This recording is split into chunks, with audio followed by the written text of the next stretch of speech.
Victoria Trammel, welcome to the conversation today. Thanks. So happy to be here. It is a pleasure to be with you. You're joining us from the DC area. I'm south of Salt Lake City in Utah.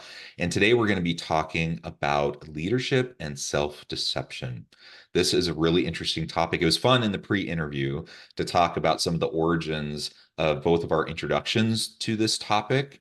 And I'm really excited to unpack this and explore it together over the next 20 to 25 minutes with you. As we get started, I wanted to share Victoria's bio with everybody. Victoria Trammel is a seasoned facilitator and leadership consultant who brings almost 2 decades of experience supporting the intelligence community to her work with Arbinger. Her expertise in strategic planning, employee engagement, leadership development, and process improvement were sharpened in the fast-paced and ever-dynamic world of human intelligence operations. She began her career in joint counterterrorism operations, igniting a love of instructional design and facilitation while supporting partners around the globe. And at some point made the transition into what you're doing now. But I'm going to let you talk a little bit about that, Victoria. How did that transition happen? Because that's fascinating in and of itself. Yeah. And then we can start to get into more of the specific topic for today. Yeah, it was an interesting path to get here for sure. It was one of those where I like to talk about my career more as a jungle gym than a ladder. Certainly a little bit of everything. But no, the way that it all kind of transpired about 10 years ago, I stumbled across a previous edition of Leadership and Self-Deception written by the Arbinger Institute and read it and left feeling really convicted that I was a terrible leader, and had a lot to learn. And so because of that, really started to seek out additional leadership positions where I could grow and develop. And a lot of those were stretch assignments. So, I had zero background in technology, but I had project management experience. So I took an opportunity to be a project manager over network engineering projects, something completely different and exciting. And then from there, kind of stepped into the corporate world and then started to take over from a program management perspective. And then really in the last kind of most recent time, it's been leading programs of various sizes, from 80 folks to about 400 folks and everything in between. And just realizing that there is so much opportunity for leaders to grow, develop, and really the power that leaders hold to both facilitate that growth, but also dampen it. And that was really kind of what got me then now working for the Arbinger Institute. I used to be a client and I had the opportunity to go through a year-long coaching program. And in that, I had to basically take a front row seat to this topic of self-deception that we talk about and how it was impacting my team, my organization, my customer, all of the, facets and challenges that we encountered, and ultimately how I was arguably the biggest problem when it came to my team succeeding. It Mm. was a tough pill to swallow, but it's one that we all have to on occasion, I guess. Yeah, and we were talking a little bit in the pre-interview about this, but I had a similar pill to swallow earlier on in my career, and probably multiple times throughout my career. But like I distinctly remember having that experience as well, like having that realization. And so the Arbinger Institute and Leadership and Self-Deception, it's based on the work of Terry Warner, Dr. Terry Warner. And so I remember years ago, this was probably 25 years ago or something, reading the book, The Bonds That Make Us Free. And that's the book that Leadership and Self-Deception is based off of, as well as, some of the other work of Dr. Terry Warner. And I remember having the exact same kind of realization that, oh my gosh, I am the problem. Like I feel like I'm a pretty well-intentioned guy. Like I feel like I try to work well with others, like blah blah blah. Like I don't think I'm like an evil person or anything. But like I realized like, oh my gosh, like there's a lot of this self-deception going on that we're going to talk about here in a minute and unpack. But um it's causing problems. It's causing problems for my relationships. It's causing problems for my teams, for the groups that I'm involved with, for the work that we're trying to do together. And you know, it's on me. Like that's on me to do the work to fix. It's not on my team. It's not on the other people. And that realization was huge for me.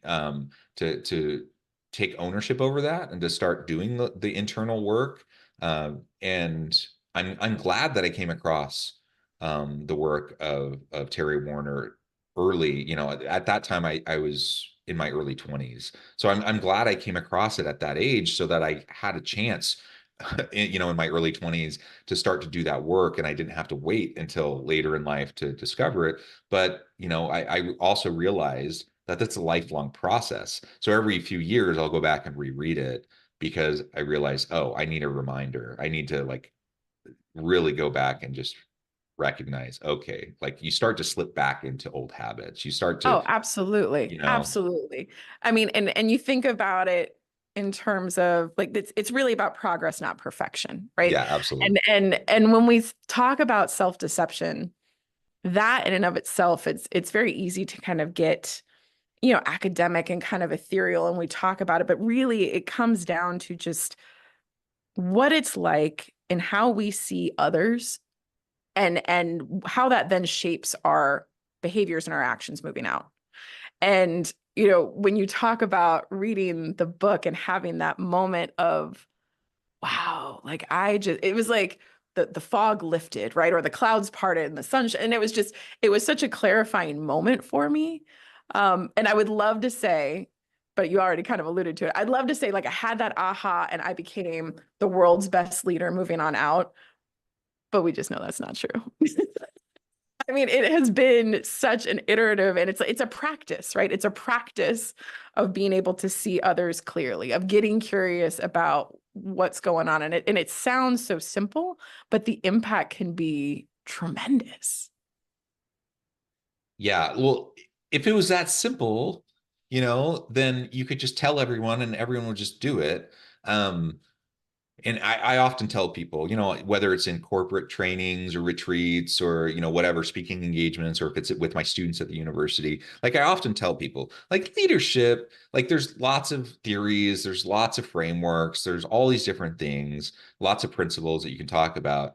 But at its like core, leadership's not rocket science. Like there's really some basic things that if you do consistently and you do well, you can be an effective leader.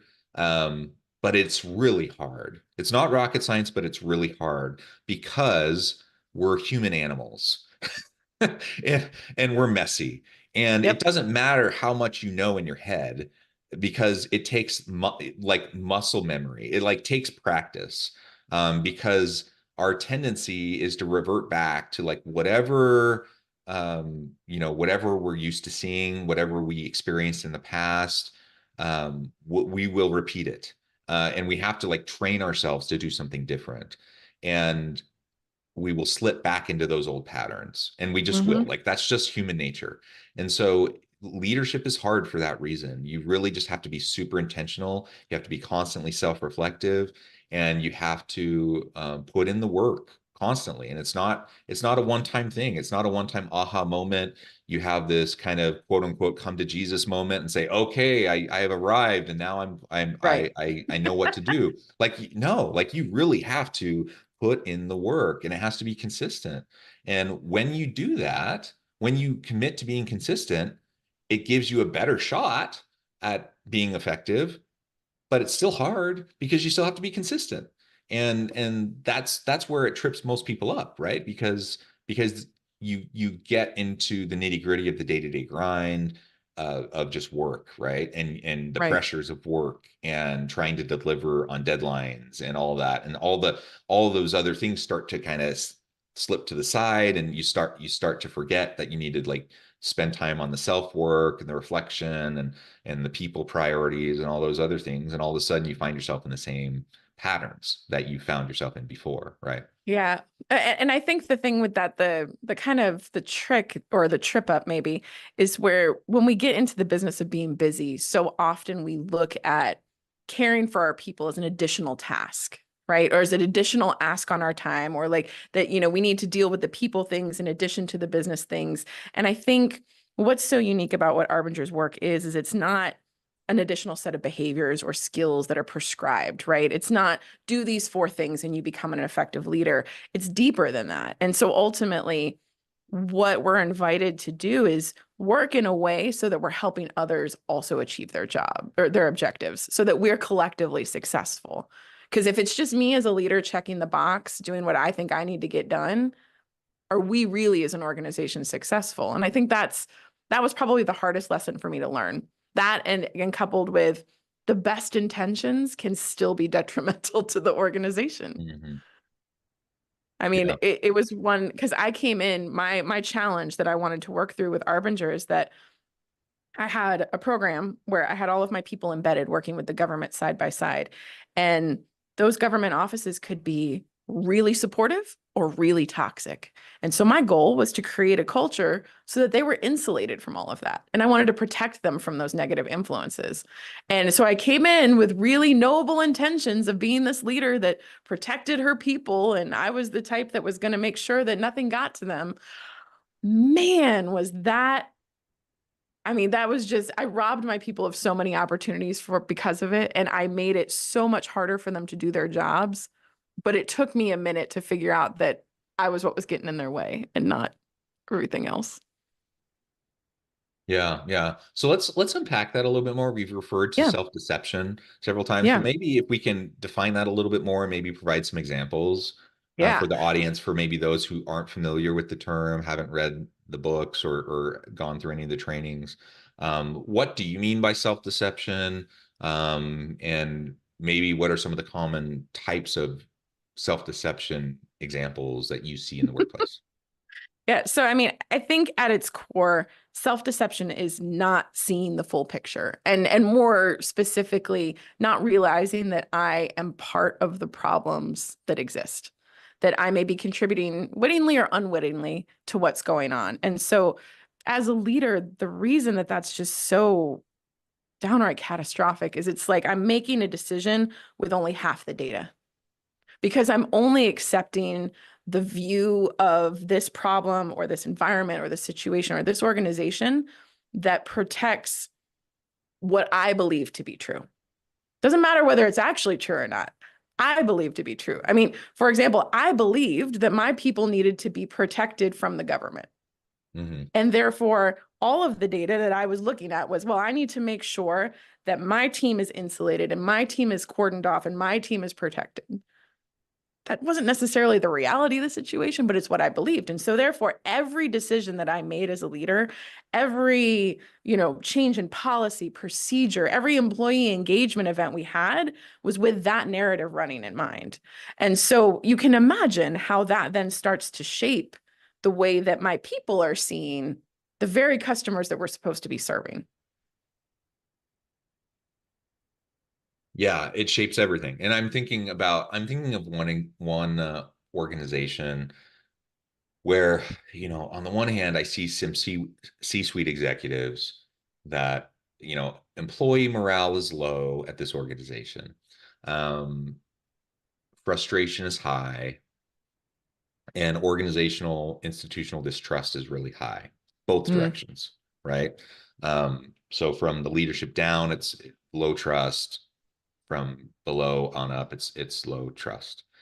Um, and as I look at it from the outside looking in, I what I see is kind of lower down the hierarchy, this assumption that upper administration just has this assumption that all the lower level employees are lazy, peons, people who are going to take advantage, do the bare minimum, try to get away with whatever they can get away with, blah, blah, blah, blah, blah, right? Kind of the classic theory X, theory Y kind of approach to leadership and management. Um, let's use up and spit out our workers, kind of that's the assumption of the employees of how yeah. leadership views them, right? Hmm. From the leadership standpoint, though, what I see is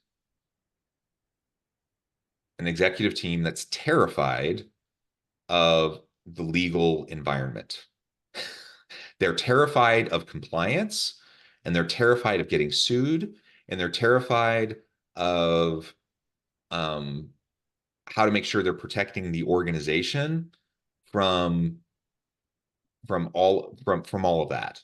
And so everything that they're all of their decision making I don't think it actually has anything to do with the employees. They don't, it's not that they don't trust their employees. It's not that they, think that they're lazy. It's none of that stuff. It's none of those assumptions that the employees have about the leadership team. It's all about this compliance mindset and this litigious mindset, and everything is shaped through that mindset of this executive team. And regardless though of the assumptions and the mindsets, it's dysfunctional and it's not working, and there's all sorts of problems within this organization. So as I look at that as someone external kind of coming into it, I'm thinking, how can I help both sides better understand that maybe they're not seeing the whole picture here, Right. so that they have an opportunity to maybe work together a little bit, to heal, to work together and collaborate more. How can I help the executive team recognize that, yes, you need a healthy fear of, the legal environment, but Sure. you don't need to like fall to your knees, and you don't need like every last decision you need to make doesn't need to be made, you know, fearing that you're going to get sued every last second. And, you do the best you can and then you move forward, etc. Like what you're talking about is absolutely true. People tend to get stuck in these mindsets and these frameworks that they need to get pulled out of. And Right. sometimes that means you have an external facilitator come in to help them do that. Sometimes you share stories, you share examples, you share case studies to help them. Maybe they're not ready to see it in themselves, but they can start to see it in another example or another organization, which then allows them to start to see it within themselves. Well, Right. and also, I mean, because you figure every data point that they're then going to take, they're going to look at it through that lens, and they're going to Exactly. latch on to what continues to justify how they're viewing the situation. So if I'm an employee, every change in policy that's going to come down, I'm going to view as, well, that's because they don't care about us. That's because corporate doesn't think we, know what we're doing, or that we're worth their time. And it's Everything. And so it confirmation just, bias. right, Yeah. it just continues to entrench them deeper and deeper. Um, I had an employee once that was working for me who was I'll say a spectacular performance issue, right? And I was convinced that she was the problem. She was the one who wasn't doing her job. She wasn't engaged. She wasn't forthcoming with information, none of these things. And so it had gotten to the attention of my senior leadership. It had gotten to the attention of the government's leadership. And every data point that I had reinforced that she was the problem. And it took a moment of going, okay, let's just pretend on the off chance that maybe I'm contributing to this. How could that possibly be? Right. And it was getting curious. And it's not an easy thing to do, because I'll admit in the beginning, it was one of those where I was like, I mean, does it really matter? Because we all know that she's the problem. Because that's the easiest way to continue to reaffirm, my bias that I'm not the problem and she is. And so it was, okay, well, it starts with, I've started with trying to talk her through why this is a bad, why this is a bad thing. Why does she need to be engaged? Why does she need to be on time? Why does she need to be forthcoming with information, but it's not landing? What else might be going on that could be contributing to that? What are the other things in her life, whether it be personal, professional, that she's willing to share that could help me as a leader understand what's going on? And am I communicating this in such a way that it's landing with her? Am I really listening to what the feedback that she's giving me about the challenges that are getting in the way of her doing her job? Or does she even feel comfortable enough talking to me about these things to begin with? At which point, do I have the relationship that I need to have with her in order to get that information to Yeah. help us move forward? And so a lot of it is, I feel like so often as leaders, we feel this pressure to prescribe an action or prescribe a solution or define a way forward, when the power of asking a question can be so much more powerful than having the right answer. I mean, the right question can open an unimaginable amount of doors in front of you, whereas the right answer might only open one. And I think sometimes that's where this lens of self-deception can get in the way. We see the one door rather than the power of the many. Yeah. That intellectual humility, um, is really powerful. So just allowing the crack in your own confidence and assurity that you are right and they are wrong, that step is really vital. that then you allow yourself to ask that question like you're suggesting, and you have even a modicum of intellectual humility to recognize that even perhaps, like you probably still think you're 99% sure you're right, but even perhaps you might not be completely right, or maybe there's something to what they have to say, and you're willing to examine it and you're willing to take a look at yourself. That's the start, and that's what you need. And that's where so many people aren't willing to go. In part because we're in such a polarized society, people just dig in, people double down. I don't know, like it's just so hard nowadays. It seems like to sometimes get to compromise and get to a place where people are willing to take a look at themselves. And I think anytime you find yourself in a situation where people are just really butting heads, it's almost counterintuitive to say, take a step back and look at yourself, because people think I need to show strength. I need to go hard. I need to go harder. Because if I take a look at myself, that shows weakness and people are going to pounce. People are going to come attack. Right. Well, and I think that's the great misunderstanding, right? That self-reflection is not necessarily like a vulnerability stance is not a weak stance. And having some willingness to examine your role in it, in fact, makes you stronger because now you've got the whole picture, right? Like in the case of my employee, she was doing things objectively that needed to stop. Like there's no doubt about that. And so, being more aware of the entirety of the situation didn't mean that I allowed that behavior to slide. If anything, it gave me a better understanding of why it was occurring so that we could be more effective in it stopping, right? So, I mean, I think it's the great kind of mental gymnastics that we do where that vulnerability equals weakness, but it's not vulnerability when really it's curiosity. And that curiosity leads to information, and information leads to strength. So whether it's, but I understand that it's something that we wrestle with a lot because you feel like you're showing your belly, at which point now you're in a position for people to take advantage of you. But really, it's just you're getting a better view of the entirety of the situation. You're kind of taking off the foggy glasses, as they were, so that way you can see things more clearly. Yeah. Yeah. I completely agree. Even though it's hard, I completely agree. Oh, yeah. That's what needs to happen. Well, this has just been a really, really great conversation. I note the time, which has flown by, and I need to let you go and get on with your busy day. But before we wrap things up, I wanted to give you a chance to share with the audience how they can connect with you, find out more about your Yeah. work, your team, and then give us a final word on the topic for today. Yeah. So you can see a lot more about what we do, where we do it, how we do it, all of those things. We're really excited in that we've got the newest edition of the book, Leadership and Self-Deception, which is launching August 27th.